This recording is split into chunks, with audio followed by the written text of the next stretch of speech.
Hey loves, so today we're going to talk about extensions and hair dye and all of that jazz. As you can see, I'm not wearing my extensions. I need to do my roots, so don't think I don't know that. Don't judge me. This is what my actual real attached to my head hair looks like. You know, right now I have rainbow hair, so my hair is actually just pink and half of the purple, and then the extensions are actually where all of that extra color is at.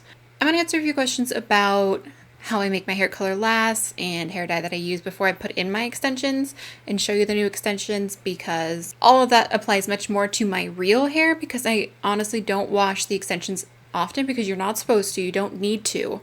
And when I do, I mostly just condition them.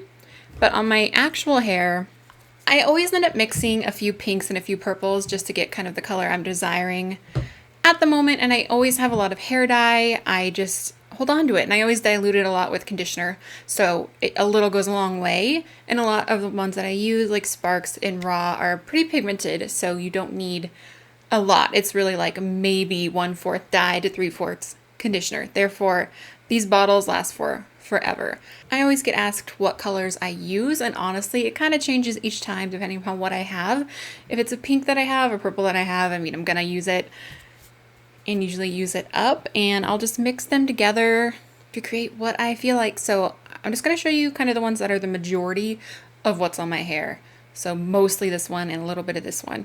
So the pink is mostly Fuchsia Towel, and then I have used Sparks Magenta, Sparks Rad Raspberry, Sparks Pink Kiss, I think. I've used Manic Panic Cotton Candy Pink, but most of the time there's some, at least part of it is this one.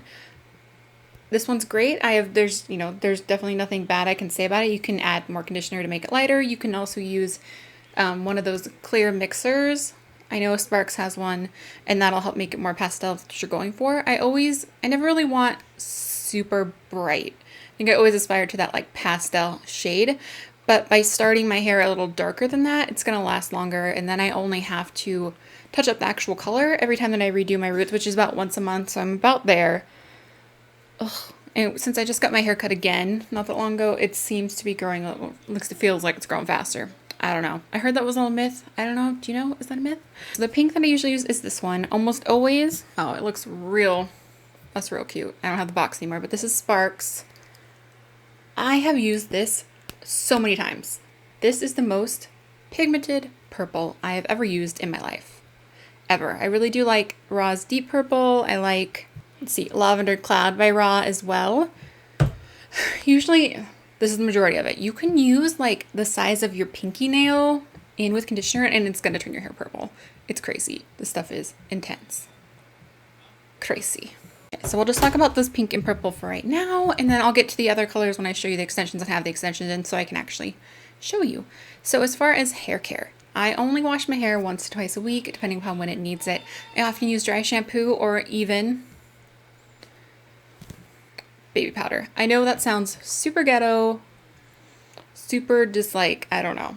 When you have lighter hair like this and you don't mind it looking pastel and you want it to be pastel, this works just fine. This whole thing was like $2.69 or something ridiculous, and just a tiny bit of it goes a long way. It absorbs the oil or excess product in your hair, and my hair doesn't really get that oily.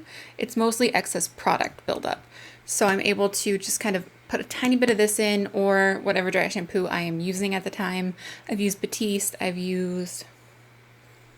usually use whatever comes in the beauty boxes, because there's always seems to be, I get another one before I run out, but honestly, most days I just use a little bit of this. Yeah, that's not cute, but honestly, it works. If you have darker hair, it's gonna leave kind of a white cast, but if your hair is blonde, pink, anything lighter, or pastel of any shade, this will get the job done. Just make sure you don't go overboard and then brush it out. Like, I brush my hair every single which way to kind of get it all distributed and brush through. Yeah, so as far as shampoo goes, I use pretty much entirely the L'Oreal Color Vibrancy line, the advanced hair care line. I just went and picked this giant one up because I keep buying the medium-sized one and I use it up, and my boyfriend doesn't care what shampoo we use, so I got the giant one this time. I picked this up at Walmart. I don't remember how much it was, but this is great. I have No complaints at all.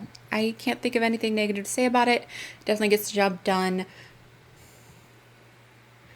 I know a lot of people don't use sulfate, and I think this does have sulfate in it.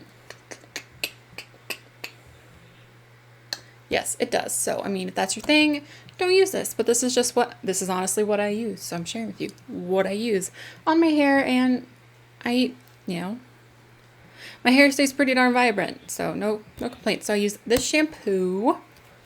And then because I only wash my hair once or twice a week, I don't mind using a hair mask. And I usually do use a hair mask, or this is what I use most often. This is the L'Oreal New Color Vibrancy Instant Shock Treatment.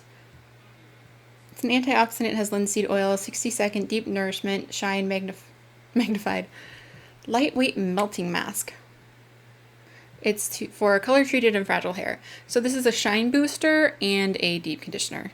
So I just leave it on for about a minute and wash it out. And I love this stuff. This is great. I'm almost out of it, and I'm definitely going to repurchase it. I don't feel the need to look for anything else. I was using an argan oil mask every time I washed my hair, but honestly that left it a little greasy. It was a little too much, and I feel like this is a nice balance. It's super moisturizing, but it's not too much. And then I also have been using the Color Vibrancy Dual Protect Spray in the Color Vibrancy Root to Tip Fixer. I just picked this guy up, but I'm already loving it. I love to put just a little bit of either of these on the ends of my extensions when they're feeling rather dry. I feel like the tops of them don't get near as dry as the bottom. So when the ends get a little dry, or the ends of my natural hair, I will just put a little bit of this on, I believe. And this one's a heat protectant. So I usually spray this one on when I get out of the shower before I dry it, or before I use any hot tools. I only really use a curling iron. I never really hair dry my hair. Never really blow dry my hair because I don't really need to. I like to take my showers when I wash my hair at night because I don't want to be in a rush usually. And if it's in the morning, chances are I slept in too late. So yeah, I just switch a little bit of that and let my hair air dry, and then the next morning I will style it. I use a lot of hot tools on it. I just don't really blow dry it. So not that anyone was really wondering. I get asked quite a bit what my haircut is. Because I have extensions, and most of the time I do just cut them myself, there's no real, I don't know, what is my haircut? It's just, right now it's it's a little shorter in the back. I know it's front angled bob, I don't know, I'll put it down below, I'll let you know. But I mean, it's just PC, I just ask for a lot of layers. I make sure that it's known that I like to back comb my hair because I love big hair. So I need those layers in the back that are going to allow me to back comb. Sorry, I don't really have an answer, just take a picture. It's always best to just take a picture in. I know usually your hairstylists will appreciate that because they can see what they want. These are the new extensions that I just got. These are not the ones that I have been wearing. So the ones that I have been wearing I got from Mini House. These ones are not as thick as the VP Fashion ones, so you'll be able to see kind of the difference. I just grabbed one left. So these ones are from VP Fashion. And just a heads up, if you want to try a pair yourself, you can get $10 off by using the coupon code CAKE. I have my first coupon code. I'm excited about it. So this is the 22-inch 220 grams. I have dyed these. I just put it back in the box, but I wanted you to be able to see the box. These are the 613 DIY ones, and I will leave a link down below so you can check these exact ones out. These have not been cut. They have not been anything yet. They've just been dyed and hung dry, and I put tons of conditioner on them. I tried to make the purple a little longer this time because that's more of where they hit when I put them in. I'm really excited to be trying these, and I can't wait to go layer them and put them in, which is what I'm going to do in just a minute. They have really nice clips. Really sturdy clips that aren't going to fall out. I've tried definitely some extensions where the clips just fall out, and that's not cute. You want your weave to stay in all day. All day. So now we're going to get into how I dyed my extensions, and I recorded the process for you so you can get an idea of how I went about it.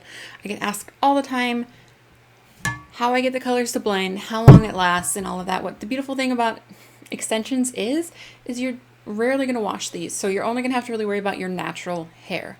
I re-dye my natural hair all the time. I pretty much never re-dye the extensions because the color lasts long enough in them, because you only have to wash them a few times, and you can wash them in cold or not even actually wash them if you don't need to. So if you're not getting product in them and you're just wearing them as is, they're not going to get oily because they're not attached to your head. So that's the amazing thing. You can have crazy colored hair and only have to worry about this amount of hair. It's amazing. I was wondering how long my hair dye does last. Like I said, I do it once a month. So it lasts about that long. And even then, I mean, I'm about to redo it now, and this is about as light as it gets. Maybe a little lighter, but I can't stand roots. Oh, and P.S. for those of you wondering how I cut my extensions and how I know how to cut them, I recommend going to a hairstylist. If you've not cut your own hair before, I kind of took it on a whim. I risked it. I'm always scared every time I do it, but I just kind of, this is what I do. Might not be right. I'm not a hairstylist in any way, any shape or form. Not at all. But I just kind of find the layers of surrounding my face, and I usually mostly just cut the layers around here. I use a razor and just kind of slide it down so they're angled layers and it's not just like, you know what I'm saying? And then I will always unclip them and make sure each side, because I usually put them evenly on each side, that they are matching. So when you put them together, the angles should be going the same way. They're not going to be exactly the same, because if you have to put them with the clips together, not the other way. So the clips together just like, and the hair should be the same way. Or I mean, I guess you could flip them around completely, but don't put them together like in a stack. You wouldn't do this and have them match. You're going to have to either do this, or what I do is after I take those pieces out, this, and then make sure the layers are somewhat even. Take your time, because you don't want to mess that up after you spent all of that money on those extensions. On to the part of how I dyed my extensions. If you want to find out, just keep watching.